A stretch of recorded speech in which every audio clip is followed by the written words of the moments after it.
Ah, todo final de semana jogar esse futebol, assim não dá, né? Oi, gente, tudo bem com você, pessoal? Bem-vindo aí ao canal, né? Para quem não conhece, né? Ninguém vai ser lembrado pela riqueza que possuiu na vida, né? Mas pelo bem que fez pelo coletivo, né? Esse é um canal de autossuficiência, né? Para poder aprender a consertar suas próprias coisas, aprender a fazer suas próprias coisas. E, de uma certa forma, não usar o sistema financeiro, né, gente? E eu resolvi fazer esse vídeo, né, de análise, né, do caso do Daniel Alves, né, porque ele foi um giro de 360 graus. Eu acredito que muitos de vocês ficaram com a pulga atrás da orelha, né, o que aconteceu para dar esse giro de 360 graus, mediante de uma acusação grave, uma acusação séria, uma acusação que muito difícil, né, a prestação de serviço que a justiça ela consegue limpar, ela consegue resolver. E por que isso aconteceu de fato de verdade, né? Bom, gente, eu peço a atenção de vocês, né, e um pouco de delicadeza, né, para a análise que vai ser feita, porque ela é um pouquinho complicada e complexa, porque o sistema econômico ele simplifica muito as coisas. Então, as complexidades, o que acontece nos bastidores, acaba que você não vê porque tudo é prático, tudo de uma forma prática, né? Até para você ir na justiça você não precisa falar, né? Basta você pagar um advogado, né, embora é obrigatório, para você poder fazer a sua defesa, né? Então ele te exclui a necessidade até de você se esforçar para a sua própria defesa, né? Simplifica bastante. Então vamos lá, né? O porquê que o jogador Daniel Alves, né, recebeu essa sentença, né? A prestação de serviço, que é a justiça, ela se movimenta. Ela não é fixa. Ou seja, se você fala pau é pau, se você fala pedra é pedra, ela se movimenta. Quando você faz um pagamento de um tributo, de um imposto, o teu direito ele não é baseado pelo reconhecimento daquilo que ele vê que é errado. O teu direito ele é baseado por aquilo que você contribui. Tanto os impostos, tanto a contribuição, taxa. É dali que vem o direito. Se você pensou que o direito ele era baseado por uma questão de reconhecimento natural, da pessoa olhar e falar assim, não, isso aqui é o certo, isso aqui é errado, não é assim na justiça. Isso passa totalmente despercebido diante dos nossos olhos, tá? Então, você paga por esse serviço. E como que é feito esse pagamento por esse serviço para você ter acesso, já que tudo é pago? Ele paga através dos impostos. Através dos impostos, dos tributos que você contribui quando você utiliza a moeda, o dinheiro, já está lá embutido, tá? Então, a prestação de serviço público, ela utiliza todas as ferramentas, todas as criações, inovações, ideias do setor privado. Então é muito comum, se você é um pouco mais novo, já ter ouvido falar, que antigamente a prestação de serviço era com máquina de escrever. E que depois foi substituído pelo computador. É muito comum também você ter ouvido e também ter sabido que não existia uma justiça eletrônica. Tudo você tinha que ir lá no cartório. Então hoje em dia você pela internet você pode acessar o seu processo sem necessidade de se locomover. Também você pode também saber que era muito comum que tudo era baseado no papel, como já tinha dito, mas que tinha uma necessidade de você ir lá, junto com o seu advogado.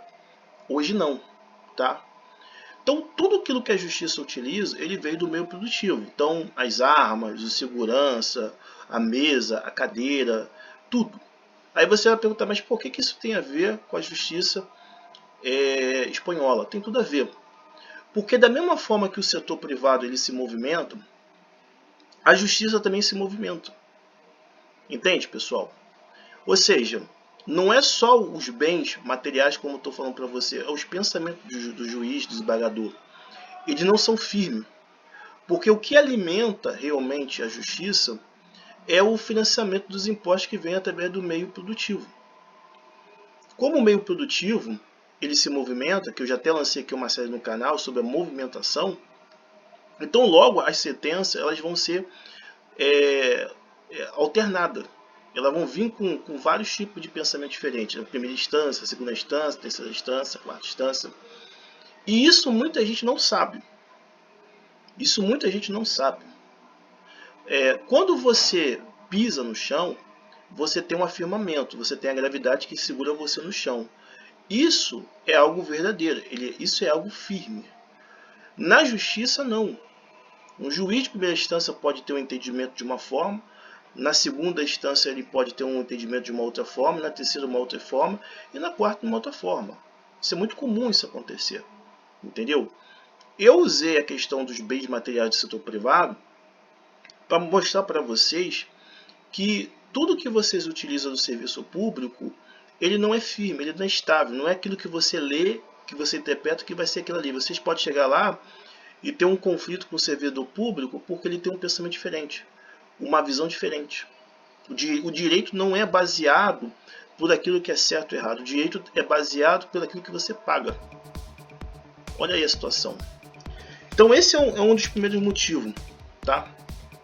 O segundo motivo é a questão da hierarquia, tá? Que está baseado com o advogado, ou seja, o jogador ele tem uma condição financeira boa. Eu acredito que você já deve perceber que é onde eu vou chegar nesse raciocínio. O jogador ele tem uma condição financeira boa, ele tem uma visibilidade, então o desempenho da defesa dele vai ser diferente. Ele vai poder desempenhar melhor, vai poder avançar melhor e vai conseguir ter um bom desempenho para essas questões de defesa. Diferente de uma pessoa que tem uma hierarquia lá embaixo. O cara é um profissional, o cara é um técnico, o cara é um graduado, o cara é um pós-graduado, um doutorado. Ele tem um limite financeiramente falando. Além de um limite financeiramente, ele tem um custo para poder viver. Entendeu? Então, por ele ter uma condição financeira e dentro de uma hierarquia do capitalismo, ele tem uma condição de poder desempenhar melhor o advogado, ele pode contratar um advogado que fique específico por aquilo ali, por aquilo que ele ganha.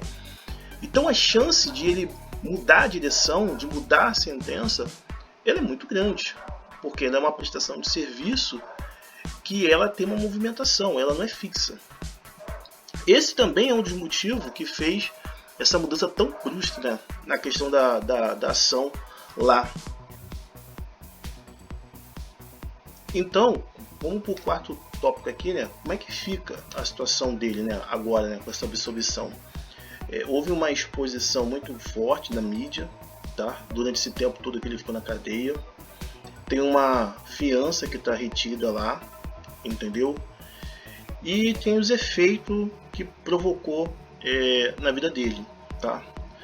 Na parte financeira, ele vai ter a fiança.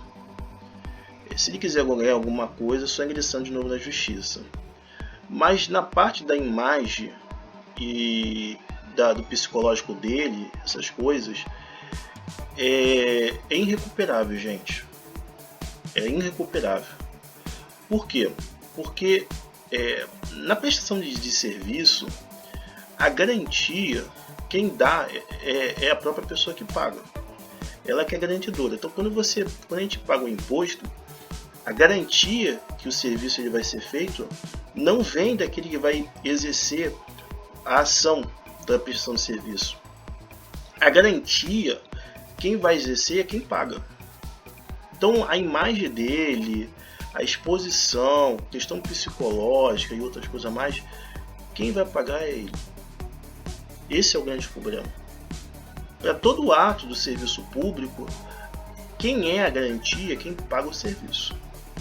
E isso muita gente não sabe. Ou talvez até sabe, mas fica muito diluído, fracionado em certos grupos dentro do coletivo. Então, os valores financeiros até podem ser ressarcido na justiça, entendeu? Embora é um caso muito delicado, muito complexo, até pode, tá? Não é garantido. Mas tem coisas que são irrecuperáveis, que é a imagem e o psicológico, outras coisas. Bom, vamos para a última parte, que é... Vamos para a última parte, que é muito importante ser falado, né? Que a questão é o seguinte, né? Por que isso tudo aconteceu? essa forma dessa prestação de serviço? Porque tudo é simplificado. No capitalismo, não existe muito você ler as coisas no textão, aquela coisa toda, porque já é entendido que isso levaria resistência para as pessoas aceitar. Então, esse modelo de prestação de serviço, ele acaba sendo simplificado para não gerar resistência, para não gerar dificuldade, para não fazer que você venha ter dificuldade de acessar as coisas. Só que isso tem um preço, e um preço bem amargo quando você não lê o funcionamento da cooperativa. Então, por isso que isso acontece. Claro que se as pessoas souberem e entender como é que funciona, não vão aceitar. O sinal de insatisfação, de discordância, de chateação, de frustração, de irritação, de não aceitação, de raiva, de fúria, evidentemente que é o efeito da escassez que alimenta a alimentação dos impostos, ou seja, decisões erradas, decisão desqualificada, coisas que você não concorda, vai produzir isso.